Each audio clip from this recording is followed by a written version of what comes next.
Baik, bismillahirrahmanirrahim. Assalamualaikum warahmatullahi wabarakatuh. Perkenalkan, nama saya Muhammad Zizan Dermawan dengan NIM 442111495 di kelas 444D01. Di sini saya akan menganalisis gaya komunikasi tokoh. Saya akan menjelaskan gaya komunikasi. Gaya komunikasi merupakan seperangkat perilaku antar pribadi yang terspesialisasi digunakan dalam suatu situasi tertentu. Masing-masing gaya komunikasi terdiri dari sekumpulan perilaku komunikasi yang dipakai untuk mendapatkan respons atau tanggapan tertentu dalam situasi yang tertentu pula. Kesesuaian dari satu gaya komunikasi yang digunakan bergantung pada maksud dari sender dan harapan dari receiver. Di sini saya akan membahas tentang Najwa Shihab.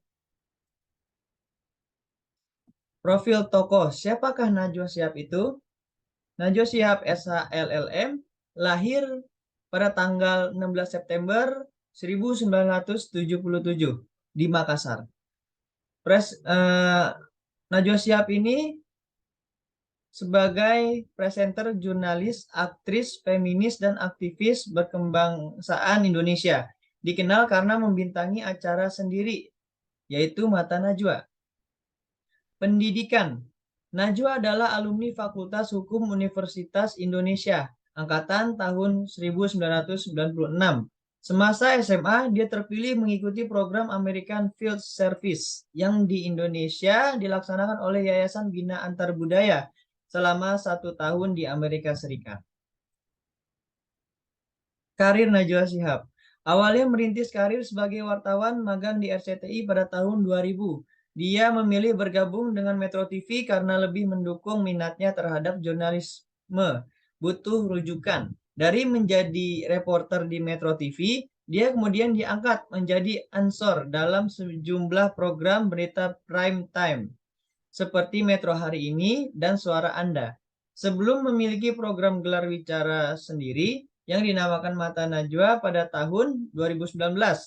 Pada bulan Agustus 2017, di episode Catatan Tanpa Titik, dia resmi mengundurkan diri dari Metro TV pada tanggal 10 Januari 2018.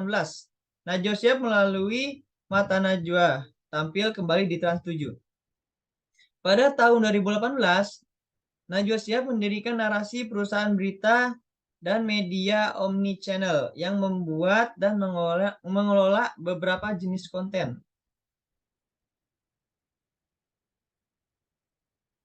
Najwa Shihab aktivisme. Najwa Shihab ditunjuk sebagai Duta Baca Indonesia 2016 hingga 2020 oleh Perpustakaan Nasional Republik Indonesia dengan tugas utama menyebarkan minat baca ke penjuru negeri. Selain Duta Baca Indonesia,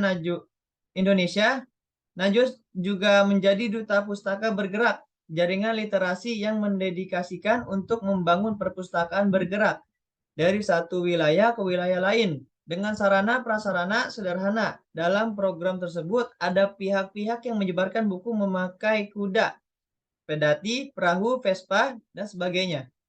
Tugas Najwa adalah membangun kepedulian terhadap buku dan gerakan membaca, menyebarkan bahan bacaan ke berbagai penjuru negeri. Dalam upayanya meningkatkan minat baca di Indonesia. Pada tahun 2017, pengakuan terhadap profesionalisme Najwa tidak hanya datang dari dalam negeri, tapi juga mancanegara. Terbukti selain kembali masuk nominasi pembaca berita terbaik Panasonic Award, ia juga masuk nominasi 5 besar, ajang yang lebih bergengsi di tingkat Asia, yaitu Asian Television Award untuk kategori Best Current Affairs atau Talk Show Presenter.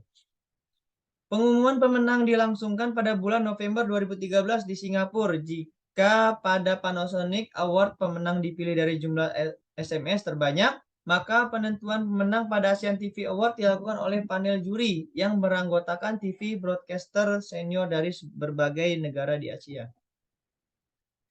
Pada tahun 2015, kembali Najwa Shihab masuk sebagai nominasi presenter berita terbaik Panasonic Award. Walaupun pada akhirnya Putra Nababan yang diputuskan sebagai pemenang, selain itu juga Najwa Shihab yang kerap dipanggil dengan sebutan Nana tersebut. Pada tahun 2018 silam, ternyata dirinya membuka sebuah perusahaan sendiri di bidang digital konten yang bernama CEO Founder PT Narasi Citra Sahwahita.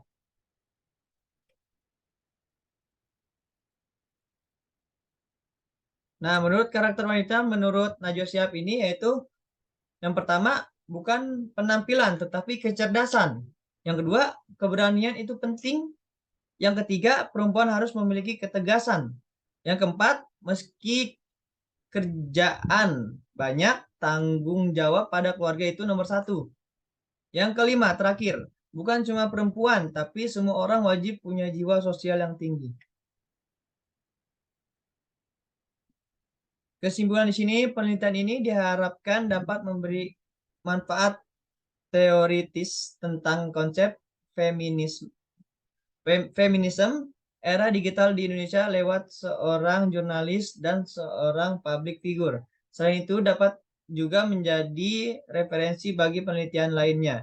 Maka hakikat dari feminisme masa kini adalah perjuangan untuk mencapai kesetaraan, harkat, serta kebebasan perempuan untuk memilih dalam mengelola kehidupan dan tubuhnya, baik di dalam maupun di luar rumah tangga. Sekian presentasi dari saya, kurang lebihnya mohon maaf. Terima kasih. Assalamualaikum warahmatullahi wabarakatuh.